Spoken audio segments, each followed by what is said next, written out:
আপনি যখন এই কথা বলেন আমরা ইসলাম বিরোধী কোনো আইন পাশ করব না, তখন বাংলাদেশের এই 17-18 কোটি মুসলমানদের মধ্যে এই সন্দেহ সংশয় তৈরি হয়। আপনারা ইতিমধ্যে যে ঘোষণা আমাদের আর এক ফ্যাসিস্ট হাসিনা দিয়েছিল, মদিনার সনদে, এই কথা বলার সাথে সাথে আলেমদের উপর নির্যাতন শুরু হয়ে গেল। এই কথা বলার সাথে সাথে মাদ্রাসাগুলো বন্ধ করে দেওয়ার প্রচেষ্টা চালানো হলো। এই কথা বলার সাথে সাথে প্রশাসনের লোকেরা মাদ্রাসাগুলোকে জঙ্গির কারখানা হিসেবে নাম দিয়ে দিল। এই কথা বলার সাথে সাথে ইমামদের মতো আলেমদের মতো সম্মানিত দাড়িওয়ালা টুপিওয়ালাদেরকে অপমান লাঞ্ছনা শেষ ঠিকানায় পৌঁছে দেওয়া হলো। ভয় তো ওই কারণে আমরা পাই। মদিনার সনদে দেশ চলবে বলার পর নির্যাতন আলেমদের উপরে বেড়ে যায়। এরকম মদিনার সনদের বাংলাদেশ, এই বাংলাদেশে মানুষ আর সামনে দেখতে। সুতরাং আজকে আবার নতুন করে কেউ যখন বলেন আমরা শরিয়ার আইন মানি না, আপনি শরিয়ার আইন মানি না, তাহলে আপনি মুসলমান থাকেন কোন অধিকারে? কি জন্য মুসলমান থাকবেন আপনি?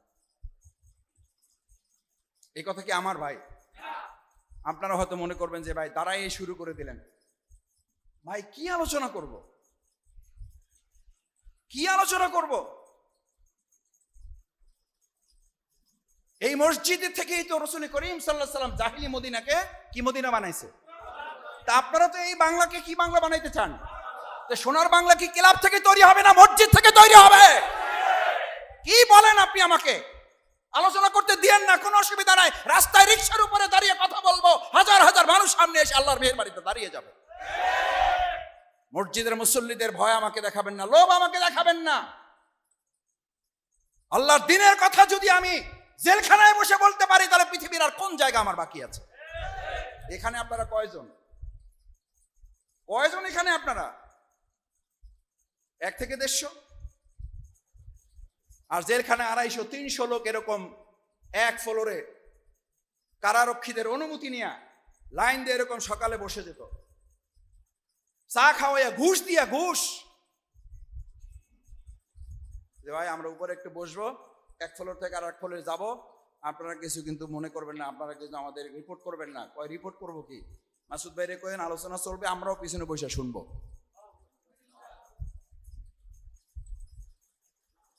আমরাও পিছনে বসে শুনবো।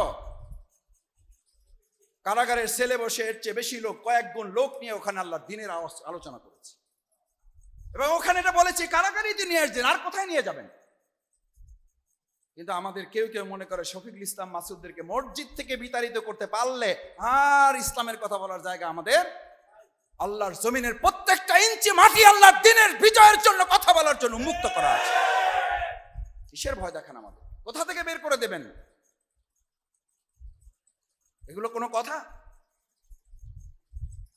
একজন মুসলমান আর একজন মুসলমানকে বের করে দেওয়ার কথা বলতে পারে? এই কথা বললে আপনার কাছে, আমার কাছে, আমাদের কারো কারো কাছে মনে হয় এটা রাজনৈতিক আলাপ। হ্যাঁ, রাজনৈতিক আলাপ ঠিকই তো আছে। ব্রিটিশদের সবচেয়ে বড় আমাদের প্রতি জুলুম ছিল অর্থনৈতিকভাবে আমাদেরকে শেষ করা না। ব্রিটিশদের সবচেয়ে আমাদের প্রতি অত্যাচার ছিল আমাদের মাথা থেকে ইসলামের রাজনীতি বের করে দেওয়া। রাজনীতি এবং ইসলামকে কি করে ফেলা? যখনই রাজনীতি এবং ইসলাম আলাদা হয়ে গেছে, সেই দিনই মুসলমানদের কপাল পুড়েছে। জামাতের কপাল পড়ে নাই, জামাতের কপালই নাই, পড়বে কি? পড়ছে কার কপাল? মুসলমানের কপাল। কিসের ইসলামের কপাল? আপনার আমার কপাল পড়েছে।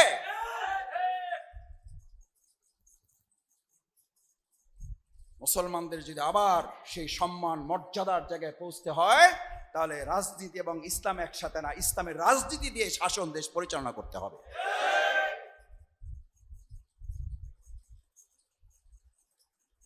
কোরআনে আল্লাহ তাআলা, আপনি নামাজের মধ্যে ইমাম সাহেব যখন পড়ে জাহিদু ফিল্লাহি হাক্কা জিহাদি, তোমরা শুধু জিহাদ করো না, হক আদায় করে করো, তখন ইমাম সাহেবের মারতে আসছেন কে কে? হাত জাগান দুজন। বেতন বন্ধ হয়েছে কোন জায়গায়? কবে চাকরি গেছে? কিন্তু যখন উনি বাংলা তর্জমা করার জন্য এটা এখানে দাঁড়ায়, শফিকুল ইসলাম মাসুদ এখন যদি বলে আজকে ইমাম সাহেব মনে মনে যে তেলাওয়াত করেছেন তার মধ্যে সম্ভবত এটা থাকলে থাকতেও পারে, অথবা কোনো সময় উনি তেলাওয়াত করেছেন, আমরা হয়তো তখন ছিলাম না, অন্য মুসল্লিরা ছিল, যে তেলাওয়াতের অর্থ ছিল তোমরা আল্লাহর পথে আল্লাহর দ্বীন বিজয়ের জন্য শুধু লড়াই করো না, হক আদায় করে করো। হক আদায় মানে কি জানেন? এই তাফসিরের ব্যাখ্যা হচ্ছে, আমার ইমাম ভালো বলতে পারবেন। এর ব্যাখ্যা হচ্ছে পানির মধ্যে যদি কারো চাপে ধরে, পানির মধ্যে যদি কারো চাপে ধরে, ওখান থেকে উঠাইয়া অক্সিজেন গ্রহণ করার জন্য তার চেষ্টাটা কেমন এরকম করবে। দেখলাম চেষ্টা করে, হইলো হইলো, না হইলো নাই, আল্লাহ বর্ষা। আবার ধরছে তো আমার এক স্যার, এর লগে বেদবি করা যায়? এটা বলবেন কে কে, দেখে হাত জাগান দুজন।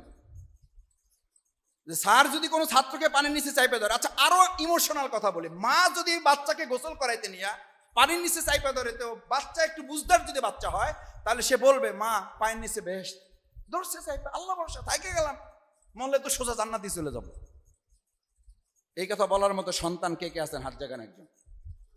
জাগান, সাহস করে, নৈতিকতার কাছে বিবেচনার প্রশ্ন করলাম, জাগান। আল্লাহ এটাকে তার ভাষায় বলেছেন হাক্কা জিহাদ। তোমাকে গোটা পৃথিবী যদি চেপে ধরে, গোটা পৃথিবী রাষ্ট্র শক্তি যদি তোমাকে চেপে ধরে, পৃথিবীর সমস্ত বন্দুকের নলগুলো যদি তোমার দিকে তাক করা থাকে, পৃথিবীর সমস্ত ফাঁসির মন যদি তোমার জন্য তৈরি হয়ে যায়, হাক্কা জিহাদিহি, ওই পানির নিচ থেকে মাথা উঠিয়ে অক্সিজেন গ্রহণ করার জন্য যে প্রচেষ্টা, আল্লাহ তাআলা বলেছেন একজন ইমানদারের আল্লাহর জমিনে আল্লাহর দিন বিজয়ের জন্য প্রচেষ্টাটা ওইরকম হইতে হবে। সুবহানাল্লাহ। আর আমরা কি বলি? ভাই নামাজ কালাম পড়ি, তাহাজ্জুদ আলহামদুলিল্লাহ বাড়াইছে আগের চেয়ে, কিন্তু কোনো ঝইঝামেলা যাইতেছে না, কোনো ঝইঝামেলা যাইতেছে না। ভাই মিল্লামিশা থাকতে চাই, থাকেন মিল্লামিশা, মিল্লামিশা তো আমরাই থাকতে বলি। এখানে সব কৃষি জমির মালিকরা আছে, আগাছাও আছে, ফসলও আছে। কে কথা বলেছেন ফসলও থাকুক আগাছাও থাকুক, মিল্লামিশা থাকুক? একজন কৃষক হাত জাগান। আল্লাহ সাক্ষী করে সাহস করে হাত জায়গায় হেলান যে আমি আমার জমিতে এই সিদ্ধান্ত নিয়েছি, আগাছাও থাকুক। এই সিদ্ধান্ত ভুল কর্মে, কোনো ভয়, কোনো লোভে যদি সে নিয়েও থাকে, ফাইনালি ওই জমি থেকে আগাছা পাবে না ফসল পাবে? আমরা আমাদের এই জমিনটাকে আল্লাহ তাআলা বলেছেন এটা একটা জমিন, আর দুনিয়া মাজরাতুল, বলেন আর দুনিয়া মাজরাতুল, এখান থেকে দুনিয়ায় জমি চাষ করলে ফসল পান, আর এখানে ইসলাম চাষ করলে পরকালে জান্নাত পাবেন। সুবহানাল্লাহ। কোনটা গুরুত্বপূর্ণ?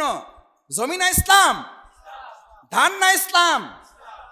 কিন্তু আপনারা তো ধানটাকে গুরুত্বপূর্ণ মনে করলেন, ডাইলটাকে গুরুত্বপূর্ণ মনে করলেন, খেসারি ডাইলটাকে গুরুত্বপূর্ণ মনে করলেন। কিন্তু যে ইসলামের জমি চাষ করলে আপনি জান্নাত কিংবা জাহান্নামের পথিক হবেন, মালিক হবেন, সেই জান্নাতের কথা মাথা থেকে ফেলে দিলেন। এখানে যদি আপোষ করার মানে হয় যে আপোষ করা মানে হলো আপনি ফসল পাবেন না, কি পাবেন? আরে ভাই পরকালে জান্নাত তো পাবেন, ওটা পরের কথা। আর এখন আলটিমেট আমাদের চোখের সামনে, আমরা যতই ঘুরে ফিরে দেশ স্বাধীনের 53 বছর পর বারবার আমরা এই আপোষ করার কারণে ফসল পাচ্ছি না আগাছা পাচ্ছি। ইনশাআল্লাহ আমরা 2026 সালে এইরকম মিল্লামিশা থাকতে গিয়ে আমরা আবার আগাছা পাইতে চাই। সবাই হাত জাগান। আরে ভাই জাগান না ভাই, আপনারা তো সিদ্ধান্ত নেবেন তো ভাই, আমি জানি তো। ঘুরে ফিরে তো বলবেন মাসুদ ভাই ভোটটা পৌঁছাইতে চাই না। আরে ভাই বলবেন, আমি জানি।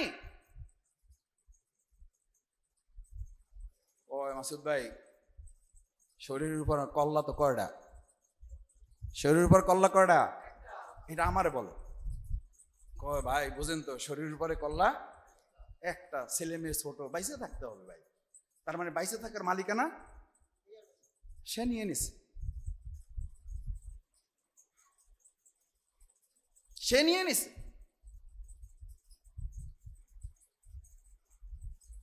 অথচ আল্লাহ সুবহানাহু ওয়া তাআলা বলেন,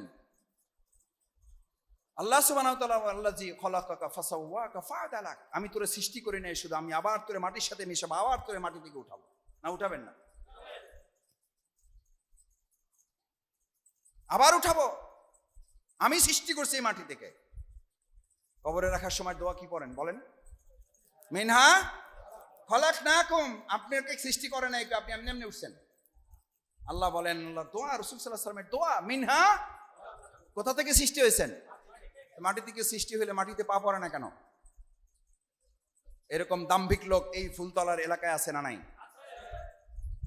দেখে নেব, শোয়াই ফেলবো। কালকে কথা বলতে বলতে আমি মাগরিবের এক জায়গায় আলোচনা করেছি, বর্ষাকালে মারা যাওয়ার পর কারো জানাজায় হাজির হয়েছেন কিনা।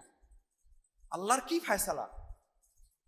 রাত 11টার সময় আমি কালকে আমাদের এক ভাইয়ের বোনের জানাজায় শরীক হওয়ার জন্য গিয়েছি, দেরি হওয়ার কারণে ওনারা আমাকে ছুটি দিয়ে দিয়েছেন যে ভাই আপনি দোয়া করেন, আপনি চলে যান, রাত হয়ে গেছে, কখন আমাদের জানাজা হবে একটু সময় লাগবে। আমি কবরের কাছে গিয়ে দাঁড়ানোর সময় আমার চোখের পানি চলে আসছে। ওনারা বারবার কবর খোনেন আর বারবার পানি উঠে যাচ্ছে।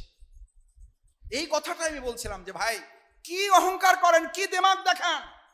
এই বর্ষাকালে আপনি মারা যাবেন না তার গ্যারান্টি আছে? আপনার কবর খোঁড়ার আগেই দেখবেন পানিতে কোমর সমান ভরে গেছে, নাই। আমি কালকে চোখের সামনে দেখে আসছি, ভাইয়েরা তখন বক্স তৈরি করতেছে। এই বক্স তৈরি করার যাই করুক, রক্ষা আছে? সিমেন্ট দিয়ে বাধাই করলে রক্ষা আছে? কি লাভ হবে? কি লাভ হবে?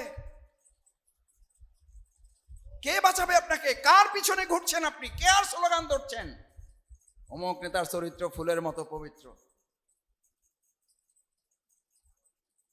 ফজরের নামাজের আজান হলো ঘুম থেকেই ওঠে না, লুঙ্গি ঠিক নাই, তার চরিত্র ফুলের মতো।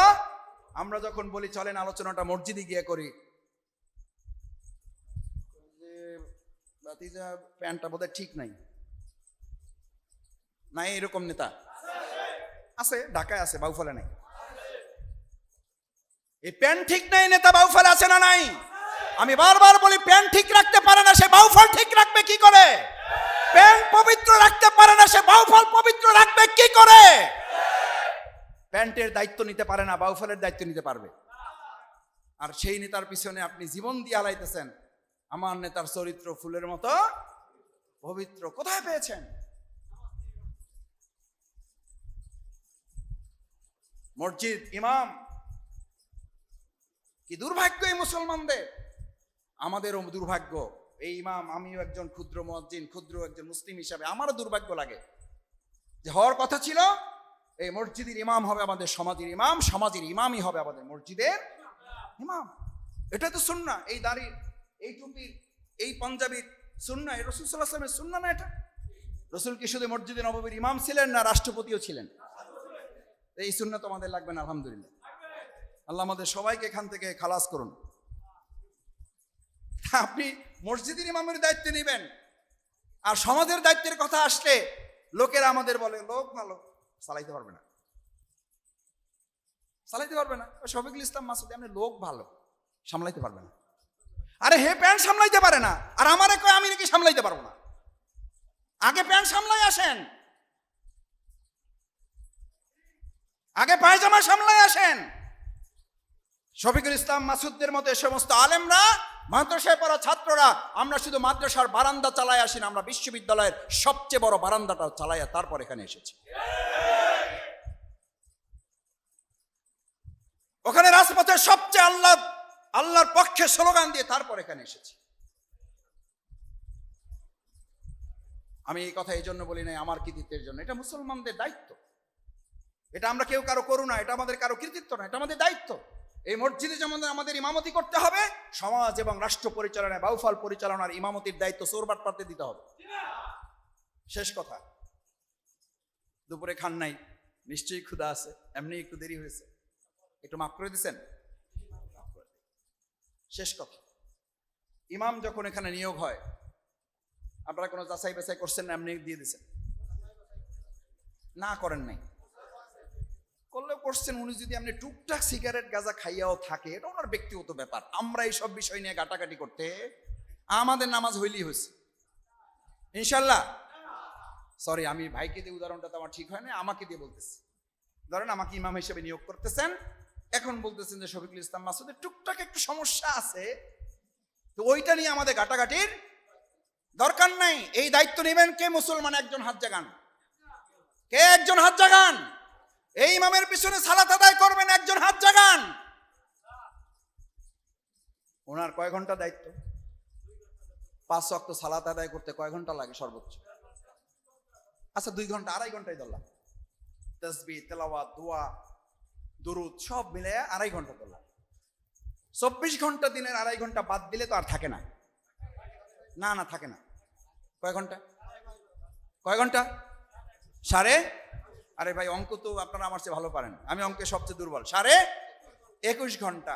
2.5 ঘন্টার ইমাম নিয়োগে তার গোষ্ঠী শুদ্ধ দেখেছেন, বউ পর্দা করে কিনা, ছেলে মেয়ে নামাজ পড়ে কিনা, টাকনুর উপরে প্যান্ট পরে কিনা, দাড়ি ছাড়ছে না কাটছে, দেখেন না এত দেখেন 2.5 ঘন্টার জন্য, আর 21.5 ঘন্টার জন্য নেতা নির্বাচন করতেছেন, চোখ বন্ধ করে সিল মেরে আসবেন, জান্নাতে যাবেন, বাদ দেন এই চিন্তা। বক্তৃতা করলেই মনে করেন রাজনীতি করার জন্য মাসুদ ভাই আসছে। বিবেকটা কাজে লাগান, বাসায় যেয়ে ভাববেন। 2.5 ঘন্টার ইমাম নিয়োগ করেছেন একজন আল্লাহওয়ালা, আল্লাহর বন্ধু, আর 21.5 ঘন্টার ইমাম নিয়োগ করেছেন আল্লাহর একটা রাষ্ট্রদ্রোহী, আল্লাহদ্রোহী, শয়তান ইবলিসের একটা অনুসারীকে 21.5 ঘন্টার ইমাম নিয়োগ করে মনে করেছেন জান্নাতে চলে যাবেন। ওই নেতা আপনার সমর্থনে, আপনার ভোটে যে নেতা নির্বাচিত হবে, ও ভালো কাজ করলে আপনার আমলনামায় যুক্ত হবে না, ও গাঁজা খাইলে আপনার আমলনামায় যুক্ত হবে না, ও মদের কারবারে লাইসেন্স এখানে গোপনে গোপনে দিয়ে দিয়েছে, আইন পাস করার সাহস পায় নাই, গলিতে গলিতে মাদকের ব্যবসার সিন্ডিকেট খুলে দিয়েছে না নাই বা উপরে। প্রশাসনের সাথে কথা বললে কয় মাসুদ ভাই আমরা একা কি করবো, আপনাদের সহযোগিতা লাগবে। বলে না বলে যে মাদক তো বিক্রি করে নিচের লোকেরা, এর কমিশন পায় বহু উপরের লোকেরা। সেই লোক আপনার সন্তানকে বাঁচাবে না মারবে?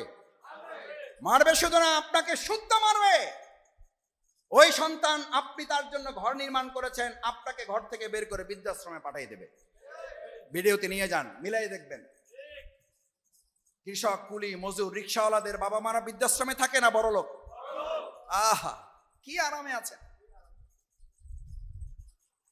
ভোট দেবেন গাঁজাখোর, আর ভোটের শেষে গিয়া গাছের নিচে বসে আল্লাহর কাছে বলবেন, আল্লাহ ঠেলায় পরে তেঁতুল গাছের বিচি লাগাইছি, আল্লাহ মেহেরবানি করে মাফ করে দিয়া এই তেঁতুল গাছ থেকে আল্লাহ রাস্তে আপনি আপেল ফলাই দেওয়ার ব্যবস্থা করেন। আমি সর্বশক্তিমান আল্লাহ, আপনি আমার দোয়া কবুল করেন, আমার চোখের পানি কবুল করেন। আল্লাহ তাআলা তেঁতুল গাছ থেকে আপেল ফলাই দেবে। এই তেঁতুল গাছ লাগানোর লোক আমাদের বাউফলে নাই। আবার তেঁতুল গাছ লাগাই আপেল পাওয়ার মোনাজাত করার লোক আমাদের সমাজে নাই। কি বলেন, ইমাম সিরিয়াল দিয়ে আছে।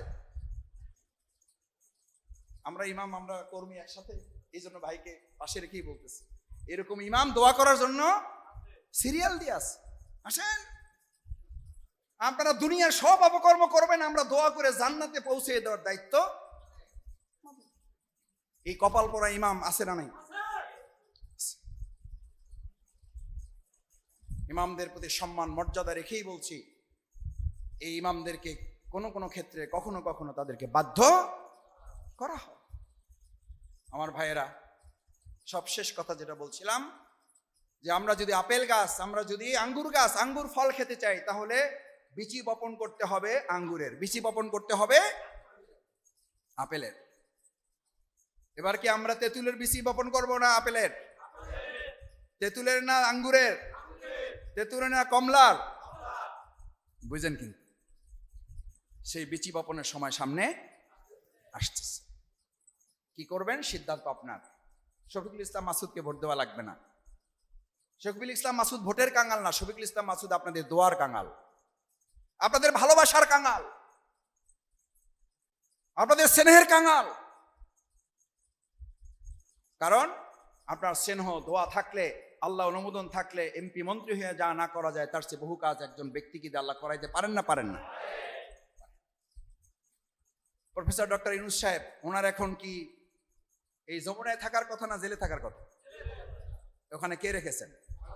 আল্লাহ রেখেছেন। ওই আল্লাহ আগে ছিল, এখন নাই। থাকলে একটু দুর্বল হয়ে গেছে। আস্তাগফিরুল্লাহ, আস্তাগফিরুল্লাহ। তাহলে কেন মনে করেন শফিকুল ইসলাম মাসুদরা আপনাদের ভোটের কাঙাল? ভোটের কাঙাল না। কেন বলছি জানেন? এই কথা বললে আবার বলবে দেখছেন জামাত ইসলামী ভোটের মূল্যায়ন করে না। এই ভোটের কাঙাল আজকে যদি আপনি তাকে বানান, সে আগামী 5 বছর আপনাকে পায়ের নিচে রেখে আপনাকে কাঙাল বানিয়ে ছাড়বে। ছাড়ে নাই? আমি কি ভবিষ্যতের কথা বলছি না অতীতেরও কথা বলছি? এখন 3 মাস এসে ভোট ভিক্ষা করবে, আর 5 বছর আপনাকে ভিক্ষুকের মতো তাদের পিছনে ঘুরিয়ে বেড়াবে। এখন আপনি তার কাছ থেকে 500 টাকা খাবেন, আল্লাহ মাফ করুন, আপনার এখানে কেউ নাই, এরকম খাওয়ার লোক সমাজে থাকতে পারে না। 100 টাকা তার কাছ থেকে নেন, নিশ্চিত থাকেন আগামী 5 বছর ওই 500 টাকার সুদে আসলে করায় গন্ডায় অন্তত 50,000 টাকা আপনার কাছ থেকে নিয়ে ছাড়বে। এবার সিদ্ধান্ত আপনার, 5 টাকা দিবেন না 50,000 টাকা থেকে বাঁচবেন, সিদ্ধান্ত আপনার। 3 মাসের কাঙাল হবেন নাকি আগামী 5 বছরও আপনি এমপি হবেন? শফিকুল ইসলাম মাসুদ বলেছে মাসুদ এমপি হবে না, আগামী 5 বছর বাউফলে এমপি হবে 4.5 লক্ষ মানুষ।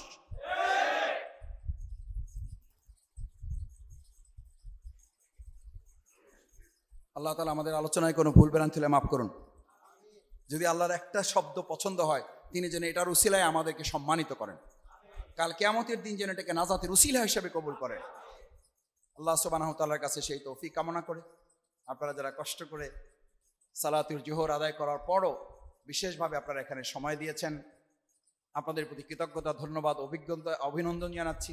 আবারও আমার বাবার সন্তান হিসাবে আমাকে যে সম্মান, মসজিদের সম্মানিত সেক্রেটারি, মসজিদের সম্মানিত মুসল্লিয়ান একরাম, সুধী মণ্ডলী, আমার সম্মানিত শ্রদ্ধাভাজন শিক্ষকবৃন্দ, ওলামা একরাম এবং অত্র এলাকার গণ্যমান্য পিতৃসমতুল্য ব্যক্তিবর্গ, তরুণ যুবক ভাইয়েরা, মহান আল্লাহর দরবারে শুকরিয়া আদায় করি যে আল্লাহ সুবহানাহু ওয়া তাআলা তার একটি নির্দেশ, আকিমুস সালাত, সালাত কায়েম করো, তার মানে হলো সালাত জামাতের সাথে আদায় করো।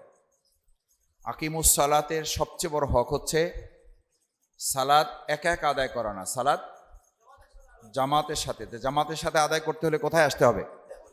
মসজিদে আসতে হবে। আল্লাহ তাআলা মসজিদে এসে সালাত জামাতের সাথে আদায় করার যে তৌফিক আমাদেরকে দিয়েছেন, সামর্থ্য দিয়েছেন, শক্তি দিয়েছেন, এবং তিনি এইটুকু নিয়ামতের জন্য, হেদায়েতের জন্য আমাদেরকে কবুল করেছেন, সে কারণে আমরা আরেকবার অন্তঃস্থল থেকে আল্লাহ তাআলার দরবারে সবাই শুকরিয়া আদায় করি, আলহামদুলিল্লাহ। সম্মানিত ভাইয়েরা, মসজিদে আমরা সালাত আদায় করার জন্য আসি কারণ এটা আল্লাহ তাআলার নির্দেশ।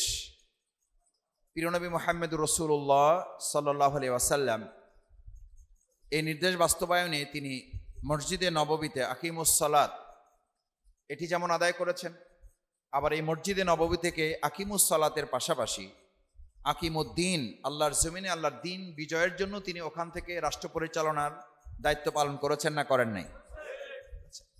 তাহলে সালাত আদায় করার জন্য আমাদের মসজিদে আসতে হবে, আল্লাহর জমিনে আল্লাহর দিন বাস্তবায়ন করার জন্য রাসূল সাল্লাল্লাহু আলাইহি ওয়াসাল্লামের সুন্নাহ অনুযায়ী আমাদের এই মসজিদে আসতে হবে না ক্লাবে যেতে হবে? কিন্তু আমরা এখন যাচ্ছি কোথায়? ক্লাবে। দেখেন কত দুর্ভাগ্য মুসলমানদের, কত দুর্ভাগ্য মুসলমানদের। আমরা বরং যারা আল্লাহর দিন বিজয়ের জন্য এই কথা মসজিদে বলি, আমাদের কি উল্টা আসামি করা হচ্ছে মসজিদে রাজনৈতিক আলাপ চলবে না। এই কথা বলার লোক তো বাউফলে নাই, অন্য জায়গায় আছে। আবার কোন কোন এলাকার এখনো তারা ক্ষমতায় যাইতেই পারে নাই, যাওয়ার একটা ভাব আসছে তাদের মধ্যে। তারা অলরেডি ঘোষণা করে দিছে যে ইসলাম, ইসলামী আন্দোলন, দিন বিজয়, এই সমস্ত কথা কাজ যারা করে তাদেরকে মসজিদের ইমামও বানাবেন না, খতিবও থাকতে দিবেন না, মুয়াজ্জিনও হইতে দিবেন না। শোনেন নাই তো আপনারা? আমার কাছ থেকে শুনছেন, এখন শুনছেন। এই কথা কি মানে একজন মুসলমান হিসাবে বলার অধিকার থাকা উচিত কারো? উচিত না। এটা তো আপনি তো কোনো দলের বিরুদ্ধে বলেন নাই, আপনি কোনো তো সংগঠনের বিরুদ্ধে বলেন নাই, আপনি তো আসলে বলেছেন সরাসরি কিসের বিরুদ্ধে? ইসলামের বিরুদ্ধে। বলেন কিসের বিরুদ্ধে? আচ্ছা আপনারা বুঝে বলেন, আমার সাথে তাল মিলাই বলেন। প্রিয় নবী মুহাম্মদ রাসূলুল্লাহ সাল্লাল্লাহু আলাইহি সাল্লাম বলতে যারা কৃপণতা করে, আল্লাহর রাসূল সাল্লাল্লাহু আলাইহি সাল্লাম বলেছেন এরা পৃথিবীর সবচেয়ে বড় কৃপণ। মুহাম্মাদুর সাল্লাল্লাহু আলাইহি ওয়াসাল্লাম, জোরে বলেন সাল্লাল্লাহু আলাইহি ওয়াসাল্লাম। মসজিদে নববী যারা হজ করতে যান, উমরা করতে যান, মসজিদে নববীর ইতিহাস যারা পড়েছেন, এখনো যারা পড়বেন, রাসূল করিম সাল্লাল্লাহু আলাইহি সাল্লামের কি কোনো গণভবন ছিল? বঙ্গভবন ছিল? সংসদ ভবন ছিল? কি ছিল? কি ছিল? কি ছিল? কি ছিল? ওখানে শুধুমাত্র নামাজের আলোচনা হইতো, অর্থনীতির আলোচনা তো ওখানে হইতো না। ওখানে শুধুমাত্র তাহাজ্জুদের আলোচনা হইতো, ওখানে রাজনীতির কোনো আলোচনা তো হইতো না। ওখানে শুধুমাত্র তেলাওয়াতের হাকিকত বর্ণনা করা হইতো, জিহাদের কোনো আলোচনা তো প্রশ্নই নাই।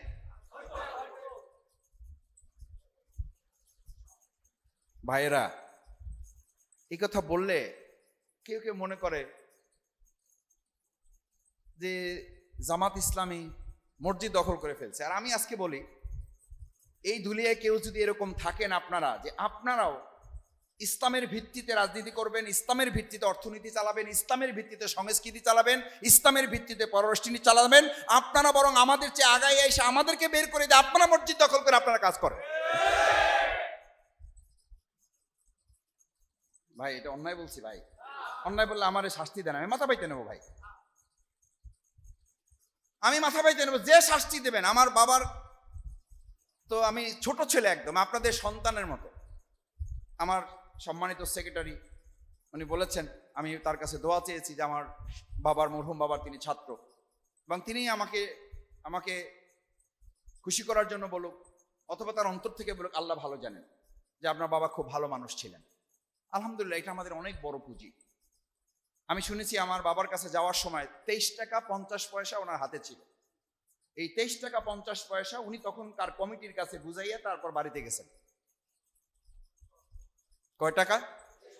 এই 23 টাকা 50 পয়সা আজকের যুগে 23 লক্ষ টাকার সমান। এই 23 টাকা 50 পয়সা বুঝাইয়া দিয়া কমিটির কাছে তারপরে উনি এখান থেকে বিদায় নিয়েছেন। এটা ওনার মুখ থেকে শোনা, এবং আমার মা এটা বলতেন আমাদের প্রায়, বাবা তোমার বাবার কথা একটু মাথায় রেখো, কি করবা কি করবা না একটু তোমার বাবার কথাটা মাথায় রেখো। উনি কিন্তু আসার সময় 23 টাকা 50 পয়সা বুঝাই দিয়ে তারপর আসছে। উনি যাওয়ার সময় সবচেয়ে বেশি কেঁদেছেন, ওই সময় সবচেয়ে বেশি কেঁদেছেন ওনার পিয়ন। বলছে, স্যার আপনি যদি যান এখান থেকে, যাইতে তো হবে, আমার সাথে নিয়ে যান স্যার।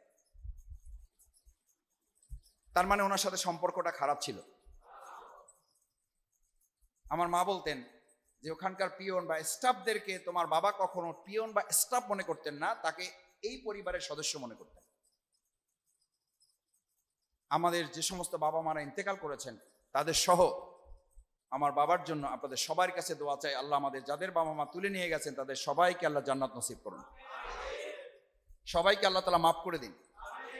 আমাদের যাদের বাবা মা বেঁচে আছেন, মেহেরবানি করে আল্লাহ সুবহানাহু তাআলা তাদেরকে হায়াতে তাইয়্যিবা কামিলা শিফায়ে আজিলা দান করে তাদেরকে দীর্ঘ নেক হায়াত দান করুন। সে কারণে বলছি, আমাকে শাস্তি দেন, কিন্তু সত্য কথাটা তো বলতে হবে আমাদের।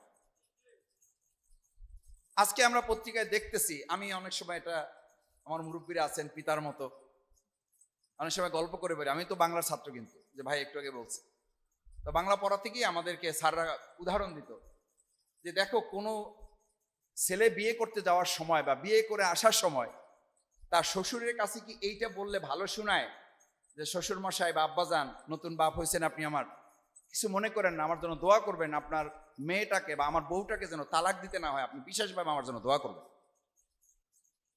এই দোয়া আপনারা কেউ বিয়ের সময় চাইছেন? কি বলছেন? নেতিবাচক কথাটা বলেন না, ইতিবাচক কথাটা বলেন। নেতিবাচক কথা যদি কেউ বলে তার মানে বোঝা যাবে এর মাথায় কি আছে।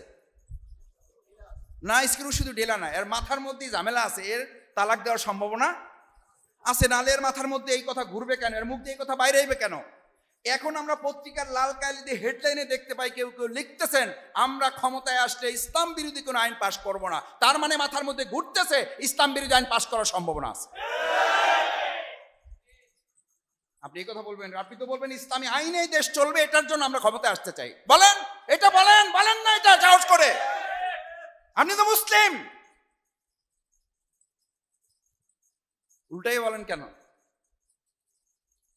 আমি আপনার ছেলে মেয়ে থাকলে আমি আপনাকে উদাহরণ হিসেবে বলি, আপনার মেয়ে বিয়ে দেওয়ার সময় আপনার জামাই যদি আপনার কানে কানে এসে বলে, বাপজান দোয়া করেন আমার জন্য একটু, আপনার মাইয়েটারে যেন আমার তালাক দেওয়া না লাগে, আশা করি আপনার মেয়েকে আমি তালাক দেব না। কি দোয়া করবেন ওই ছেলের জন্য? ভালো করে বিবেকের কাছে কোশ্চেন করে দিলাম।